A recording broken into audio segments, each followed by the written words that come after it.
Hi gang, it's Sexy.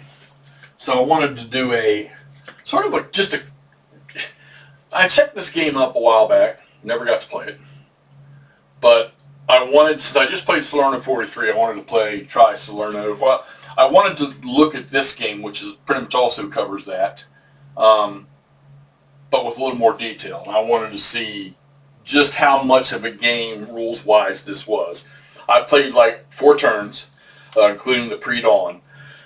And it is Avalanche, the invasion of Italy from Avalanche Press, which was done in 1994. It looks like the copyright is. So I'm not going to do a whole lot of camera movement. I'm using my overhead camera, so just so y'all can see the picture of the map and some counters after there's been movement and combat and action and everything. Just for starters, into the evening, Salerno, the Germans still own it. I noticed that this game compared to Salerno 43, there were no German, in this game there's no German forces over here at the start. And I think there was a coastal, or was a Fallschirmjäger unit, maybe a coastal unit. I think there was one other unit. Granted, the Hermann Goering recon unit comes on pretty quick, and there were some armor units stuck through here. And then the stuff that's all around the hills here on the outside of the beaches here. Okay, so I wanted to find out how much depth this game has. Let me tell you something. It's it's got some serious rules to it. Rulebook's not that big, but the details that are put into this game are, I don't want to say this is not a Gauss type of game. Definitely not. It's, my favorites are GBACW, OCS, things like that. I like the BCS stuff. Not as many rules, but I would say that there's a lot of, they put a lot into this game. I mean, you have to account for artillery ammunition. Artillery units can deplete, and they got to be able to resupply. You've got armor shifts in this game. You've got anti-tank shifts in this game. You do have beach landing with the beachheads initially that they may scatter, which I had 2 of them that did scatter. What else do you have? You have air, and you have, in the air power game, you have ground support, air superiority, and interdiction, where that's best played as a 2-player, because you assign those things secretly, and then when you go through the air phase, certain parts of one side's air power can cancel out certain parts of the other side's air power. You have ships out in the water that can fire salvos they're pretty potent, but if they fire offensively, they end up having to be resupplied, and you lose them for 12 turns when that happens. Your artillery, when they fire offensive support, they lose a salvo, okay? So and each artillery unit has a second counter for marking what they're hitting. So if this artillery unit fires, he flips over. If it's offensive, he's going to flip it over because he fired 1 salvo. He could also fire a double salvo and double his offensive support strength of 9 right there. If he fires defensively, which would be the second number in defensive support, you roll a dice. I think it's on a 1 to 4. They lose a salvo, you flip it over. Once they fire their second salvo, they go out of supply until you resupply them, which I didn't quite get into the depth of that yet. Now, I do know this. Knowing how I don't know if I can say most, because I've only played one other one, Salerno games go, the Germans want to counterattack and try to bust them up at the beaches, and they've got some units that are pretty potent. You got some mechanized infantry in here, and there's armor all through here, and there's some good units up in there to strike back really quick, which I did have the Germans do here. They have fortifications. There's like 8 fortifications or fortified positions that sit along the beach that don't have to have people in them. They have a strength of their own, and they have to be knocked out. And we've got rid of all but 1, which is right here. It's just a special marker. And if they take any kind of adverse effect, they're eliminated. So, commandos and rangers landed over here as per historical.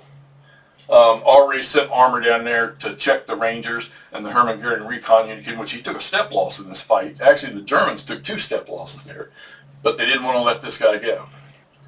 So one of the interesting rules on the combat chart, you get you get a number result. And you have to apply that number result to step losses and retreat. So if let's say the defender takes a 2, he receives a 2 in the combat results table, he's got to split it 50-50. He's got to take 1 step loss, and then he has to retreat 1 hex. He can choose to take step losses instead, but you have to take step losses initially, and then you can retreat. So if you roll a 1, you're not retreating, you're taking a step loss. I mean, if the result's a 1, you're going to take a step loss, you're not going to retreat, okay? So I would say for the guys out there that like the monster games with details, okay, I say this one fits your crawl. It's 1 map. There's a lot of counters. You can't see them all, but I got them all spread out up top there. There's a lot of counters in it. There's no strength markers you put underneath things. They take step losses. Some units have another counter to account for their, after they take 2 step losses, they reduce to another counter, which would be their 3rd step. A lot of the infantry has that. Some of the armor, some of the armor has that. The silhouette units don't have any of that, I don't think. And really, that's your casualty system for this game. And then supply, tracing to supply. Now, there is one rule that, if somebody sees this that knows this. I know Dick Vollers, this is one of the games he worked on. It says that units have to trace supply to headquarters. Well, most of the Allies land, there's no headquarters with them when they land, other than, I think there's one section that lands with a leader, and I believe that's the Rangers. So how in the hell do all the Brits and all the American infantry trace supply? Because it doesn't say, I can't find anywhere where it says they don't have a leader, they trace to the beachhead, which I would assume that's what it is. So that's how I looked at it, that they were tracing to the beachhead. But now all these leaders are already on with their headquarters units, so they got something to trace supply to. And the Germans have supply on. So, all right, 1 map, detailed rules. I think that the crunch gamer out there would really enjoy this. And I venture to say that maybe you might be able to snatch this somewhere pretty cheap if you could find it, because I don't think a lot of people know how much game is in this thing. The map is, I know some people are going to say, oh, it looks like a TSR map. Well, no, there's no pinks in this thing, okay? All right, I think the map is fine. The terrain chart is fine. The colors are levels, obviously, for elevation. And then there's only 6 terrain features you have to think about in this entire game, okay? The objectives are towns and cities. For the Americans, there's like 7 or 8 of them for the Allies. And your turn chart goes in, there's a pre-dawn turn, and then you have an AM, a midday, a PM, and a night turn. And I never got into the night turn, I'm not going to go that far. You have a weather table, your beach landing tables, your beachheads can land so many battalions each turn, depending on whether they have a shore party, which always makes me think of Saving Private Ryan, or the British guy with the dog on the longest day on the beach. Makes me think of that stuff right there. But any certain types of combat units, if they stay on the beachhead and they're not going to be moved at all that turn, they can act as a shore party, which allows you to land more units at that beachhead, which is pretty cool. You have disruption, you have demoralization because the units have morale, you have anti-tank modifiers along with armor shifts, and other than that, you can blow bridges, which also destroys the road. And then also where you have a road that's in a double elevation hex, which like over here, so a double elevation hex is, they call it a cliff, is where you have 3 elevation changes, or 3 different elevations in the same hex. You can actually block roads by blowing those cliffs apart. Like here's one right here, you block this trail, or this one right here, because there's 3 different elevations in there. And that's what they classify as a cliff. All right, I'm going to take this down because, like I said, I wanted to feel what this game was like.